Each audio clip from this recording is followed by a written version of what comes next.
Hello, good morning everyone. Welcome to my YouTube channel physics by Geeta ma'am.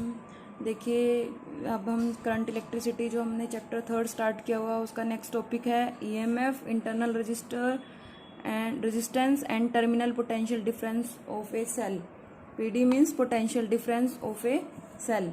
अब क्या बात आती है यहाँ पे, सेल क्या होता है? Cell is an electrical device that convert chemical energy into electrical energy. Chemical energy into electrical energy. जैसे आपने सेल तो देखा होगा, सेल के क्या होते हैं, 2 टर्मिनल्स होते हैं। जैसे सपोज ये हमारे पास सेल है तो एक टर्मिनल होता है पॉजिटिव और एक होता है नेगेटिव, और सेल के अंदर क्या भरा होता है? केमिकल। तो केमिकल से हमें क्या होता है, केमिकल एनर्जी किस में कन्वर्ट हो जाती है? जब हम सेल को यूज करते हैं, किसी भी सर्किट में कनेक्ट करते हैं, की वगैरह ज्वाइन करते हैं, तो केमिकल एनर्जी किस में कन्वर्ट हो जाती है? इलेक्ट्रिकल एनर्जी में। ठीक है, तो आज हमने बात करनी है ईएमएफ क्या होता है और इंटरनल रेजिस्टेंस क्या होता है और टर्मिनल पोटेंशियल डिफरेंस क्या होता है। ईएमएफ को डिनोट करते हैं हम इस सिंबल से, EMF capital E. Internal resistance को डिनोट करते हैं स्मॉल आर से, और टर्मिनल पोटेंशियल डिफरेंस क्या होता है? टीपीडी। अब ईएमएफ क्या होता है? It is the maximum potential difference between 2 electrode of the cell. जो 2 इलेक्ट्रोड हैं, पॉजिटिव और नेगेटिव इलेक्ट्रोड होते हैं, when no current is drawn from the cell। जैसे आपने सेल की स्ट्रक्चर भी की हुई है, एक होता है कैथोड और एक होता है एनोड, केमिस्ट्री में किया होगा। तो जो उनके बीच में मैक्सिमम पोटेंशियल डिफरेंस होता है स्टार्टिंग में, जब कोई भी करंट, वहां से कोई भी करंट ड्रॉन नहीं हो रहा। जैसे आप कोई भी सेल मार्केट से लाते हो, सपोज वो 12 वोल्ट का है, तो इनिशियली उसका क्या होता है? मैक्सिमम पोटेंशियल डिफरेंस होता है between 2 electrodes of the cell, electrodes के अंदर, और उसमें से अभी कोई कुछ भी करंट की अमाउंट क्या होती है? ड्रॉन नहीं होती। बिल्कुल फ्रेश सेल का ही जो पोटेंशियल, मैक्सिमम पोटेंशियल डिफरेंस होता है वो कहता है ईएमएफ। ये याद रखना है कि ईएमएफ क्या होता है? बिल्कुल जो फ्रेश सेल का मैक्सिमम पोटेंशियल डिफरेंस होता है वो क्या होता है? ईएमएफ। ठीक है, जब उसमें से कोई भी करंट ड्रॉ नहीं होता। और उसके बाद आती है इंटरनल रेजिस्टेंस। कोई भी सेल होता है उसका ईएमएफ भी होता है और उसके साथ उसका इंटरनल रेजिस्टेंस भी होता है। जो उसके अंदर केमिकल प्रेजेंट होता है तो उसका इंटरनली कुछ ना कुछ रेजिस्टेंस होएगा जो करंट फ्लो को अपोज करेगा। ठीक है, तो इंटरनल रेजिस्टेंस को हम डिनोट करते हैं स्मॉल आर से।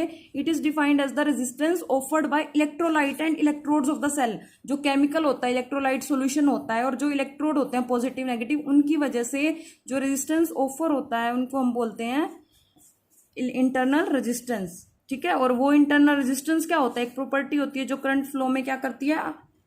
रेजिस्टेंस क्या होती है? एक प्रॉपर्टी होती है जो करंट फ्लो को अपोज करती है। ठीक है, अब उसके बाद क्या होता है? इंटरनल रेजिस्टेंस कौन कौन से फैक्टर पे डिपेंड करता है? डिस्टेंस बिटवीन इलेक्ट्रोड, इलेक्ट्रोड के बीच में डिस्टेंस कितना है, nature and concentration and temperature of electrolyte, किस टाइप का इलेक्ट्रोलाइट यूज हुआ है।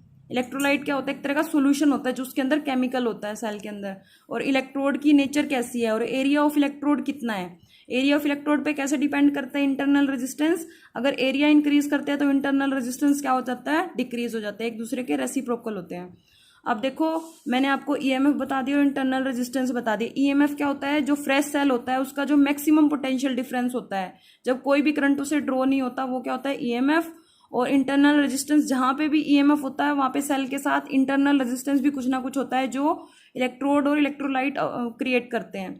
ठीक है, अब देखो, ये मैंने यहाँ पे क्या लिया? एक सेल लिया है, इसके 2 टर्मिनल्स हैं, पॉजिटिव और नेगेटिव। बड़े वाला टर्मिनल होता है पॉजिटिव, छोटा टर्मिनल क्या होता है? नेगेटिव।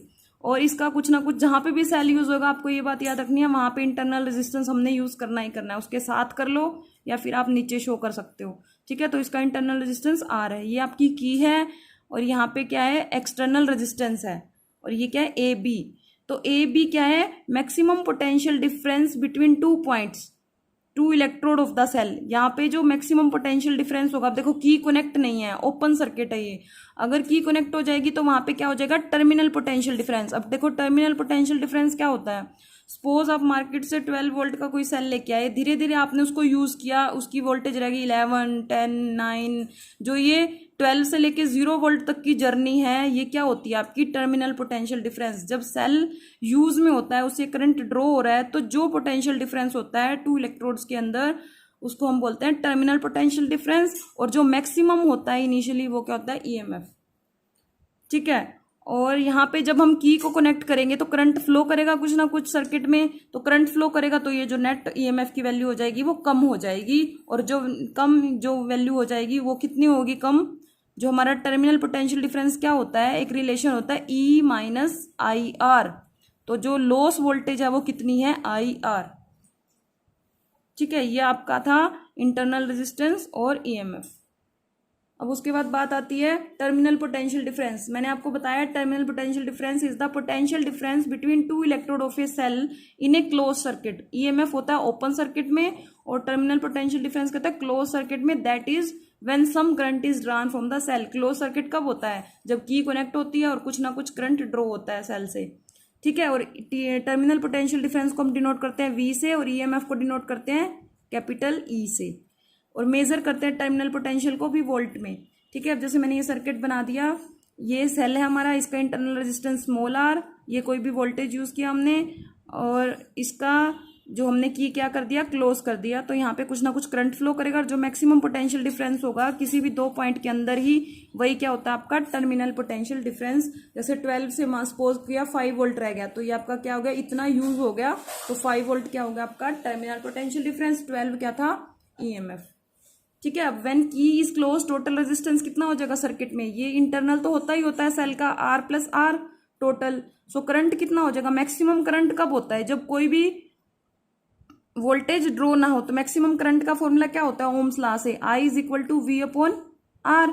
तो टोटल रेजिस्टेंस है आर प्लस आर, वी क्या है टोटल ईएमएफ। मैक्सिमम करंट कब होता है, जब कोई भी लॉस ना हो वोल्टेज का, तो मैक्सिमम करंट क्या हो जाएगा, वोल्टेज का लॉस नहीं है तो टोटल वोल्टेज ई लेंगे हम, E upon R plus R, ये मैक्सिमम करंट की कंडीशन है। अब पोटेंशियल डिफरेंस क्या हो जाएगा, इंटरनल रेजिस्टेंस के अक्रॉस पी वोल्टेज कितनी होती है, आई आर। ठीक है, तो टोटल क्या होती है वोल्टेज, ई किस किस का सम है, V plus V dash. V dash क्या है हमारे पास, आई आर जो इंटरनल रेजिस्टेंस के अक्रॉस है, और टोटल हमें कितनी गिवन है, वी गिवन है। ठीक है, वी इसकी वोल्टेज है और इसकी इंटरनल की कितनी हो जाएगी, आई आर। आउटर सर्किट में हमें वोल्टेज वी गिवन है। ठीक है, दोनों वोल्टेज देखो, ईएमएफ सारी वोल्टेज का सम होता है, टोटल वोल्टेज हमें सर्किट में गिवन है वी, और इंटरनल रेजिस्टेंस की खुद की है वी डैश, तो वी प्लस वी डैश की वैल्यू पुट करेंगे आई आर। ठीक है, तो ई की value V plus I R, तो वी की वैल्यू क्या हो जाएगी, ई माइनस आई आर, जो मैंने आपको लास्ट पेज पे बताया। ठीक है, ये रिलेशन होता है टर्मिनल पोटेंशियल डिफरेंस और ईएमएफ के बीच में। ठीक है, अब एक कंडीशन है, if no current is drawn, मतलब आई की वैल्यू 0 है, अगर यहाँ पे आई की वैल्यू 0 पुट कर देते हैं तो वी किसके इक्वल हो जाएगा, ई के। तो टर्मिनल पोटेंशियल डिफरेंस हमेशा ही किसके इक्वल हो जाएगा, ई के इक्वल होता है, क्योंकि करंट ड्रॉ हो नहीं रहा, और जो वोल्टेज होगी वही क्या होगा हमारा, ईएमएफ होगा। तो इस कंडीशन को बोलते हैं हम ओपन सर्किट कंडीशन। ठीक है, अब जैसे एक यहाँ पे terminal potential difference will be equal to EMF when no current is drawn from the cell, यही बात लिखी हुई है मैंने। वीई के इक्वल कब होगा, जब आई की वैल्यू 0 होगी, और सर्किट कंडीशन को क्या बोलते हैं, ओपन सर्किट कंडीशन। अब हमें पता है case 1 V is equal to I R होता है, तो आई की वैल्यू क्या होगी, वी अपॉन आर। तो यहाँ पे आई की वैल्यू हम पुट करेंगे वी अपॉन आर। देखो हमारे पास ये रिलेशन आया था, v is equal to E minus I into small R, तो आई की वैल्यू यहाँ से स्मॉल आर की रेजिस्टेंस की वैल्यू निकालनी है, तो V E minus V upon I. तो आई की वैल्यू पुट करेंगे v अपॉन आर, आर ऊपर चला जाएगा, तो ये आपका क्या आ जाएगा, इंटरनल रेजिस्टेंस का एक्सप्रेशन क्या होता है, E minus V by V into R. Okay, ये था आपका terminal potential difference, internal resistance और ईएमएफ के बारे में। ठीक है, एक बार दोबारा बताती हूँ। टोटल रेजिस्टेंस हमने यहाँ पे लिया आर प्लस आर, जब सर्किट क्लोज है तो वहाँ पे मैक्सिमम करंट की वैल्यू कितनी होगी, ई बाई आर प्लस आर। अब देखो यहाँ पे एक्सटर्नल वोल्टेज हमने अप्लाई किए वी, और इस इंटरनल सेल की वोल्टेज होगी कुछ ना कुछ, उसकी वैल्यू होगी आई आर। तो टोटल वोल्टेज ई किसके इक्वल होगा, वी प्लस वी डैश के, वी डैश की वैल्यू है आई आर, तो यहाँ से वी की वैल्यू निकालेंगे ई माइनस आई आर। तो जब वी और ई कब इक्वल होंगे, जब आई की वैल्यू 0 होगी। तो ये आपने एक्सप्लेन करके अपना थ्योरेटिकल लैंग्वेज में लिखना है। Note down all the concept in your fair notebook, if any problem then ask. Okay, thank you. अब देखो यहाँ पे कुछ ग्राफ हैं ई एंड आर के बीच में, V and R and V and I. ठीक है, तो फर्स्ट है ई एंड आर। जो ईएमएफ होता है of a cell is independent of external resistance. ठीक है, जो ईएमएफ स्टार्टिंग में हमारा सेल यूज होता है, उसका जो ईएमएफ होता है, सेल यूज नहीं होता उस टाइम पे, नया लेके आते हैं, तो ईएमएफ इंटरनल रेजिस्टेंस के क्या होता है, not dependent on internal resistance उस पर डिपेंड नहीं करता। सो ग्राफ कैसे बनेगा, एक स्ट्रेट लाइन। जैसे ये ग्राफ है तो आर की वैल्यू हम कितनी भी इंक्रीज कर दें तो ईएमएफ की वैल्यू क्या रहेगी, सेम, मैक्सिमम ही होता है, सेम रहेगी। ठीक है, हर पॉइंट पे आर की वैल्यू हम इंक्रीज करते जाएंगे तो हर पॉइंट पे ईएमएफ की वैल्यू क्या है, सेम है। तो ई एंड आर का जो ग्राफ होता है वो क्या होता है, ईएमएफ होता है, वो एक्सटर्नल लोड रेजिस्टेंस के क्या होता है, नॉट डिपेंडेंट। ठीक है, इंडिपेंडेंट होता है, उस पर डिपेंड नहीं करता। ठीक है, तो इसका ग्राफ कैसे बनेगा आपका, स्ट्रेट लाइन ग्राफ। सेकंड है in between V and R. V and R के बीच में कैसे ग्राफ बनेगा, इसके बीच में बनेगा आपका, जैसे आपको पता है V इज इक्वल टू जो टर्मिनल पोटेंशियल डिफरेंस की वैल्यू होती है E माइनस आई आर।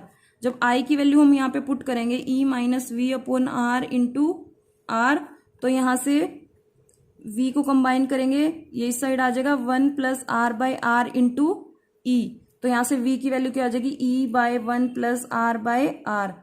तो देखो जब यहाँ पे अपना ग्राफ है V एंड R के बीच में, जब R की वैल्यू इंक्रीज करेंगे तो R मल्टीप्लाई होके जब हम एलसीएम लेंगे तो ऊपर भी चला जाएगा। जैसे जैसे रेजिस्टेंस की वैल्यू इंक्रीज होगी तो वोल्टेज की वैल्यू भी क्या होगी, इंक्रीज हो जाएगी। देखो यहाँ पे रेजिस्टेंस की वैल्यू को हम इंक्रीज कर रहे हैं तो ईएमएफ वोल्टेज की वैल्यू क्या हो जाएगी, इंक्रीज हो जाएगी। और जब हम रेजिस्टेंस को क्या कर देंगे, इन्फिनिटी कर देंगे, तो R बाय इन्फिनिटी क्या होता है, 0। R बाय इन्फिनिटी क्या हो जाएगा, 0। तो वोल्टेज की वैल्यू किसके इक्वल हो जाएगी, ईएमएफ के। तो आर को जब हम इन्फिनिटी पुट करेंगे तो वोल्टेज लास्ट में मैक्सिमम कितनी हो जाएगी आपकी, ईएमएफ के इक्वल।